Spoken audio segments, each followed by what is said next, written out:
4 வயதான தியா என்ற சிறுமி எப்போதும் கைபேசியை பார்த்து கொண்டே இருப்பாள். சாப்பிடும் நேரம், விளையாட்டு நேரம், தூங்குவதற்கு முன்பும் கூட அவளுடைய கண்கள் மொபைலில் தான். அவளுடைய அப்பா அம்மா எவ்வளவு அறிவுரை சொன்னாலும் தியா அதை கேட்காமல் தொடர்ந்து மொபைல் பயன்படுத்தினாள்.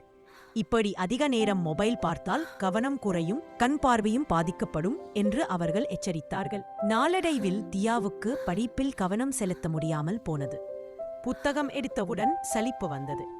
கண்களில் வலி, தலைவலி என சிரமங்கள் ஏற்பட்டன. நண்பர்களுடன் விளையாடுவதிலும் அவளுக்கு ஆர்வம் குறைந்தது.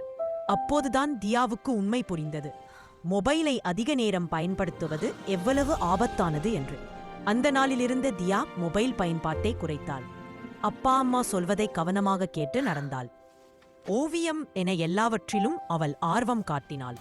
தியா இப்போது மகிழ்ச்சியாகவும் ஆரோக்கியமாகவும் இருக்கிறாள்.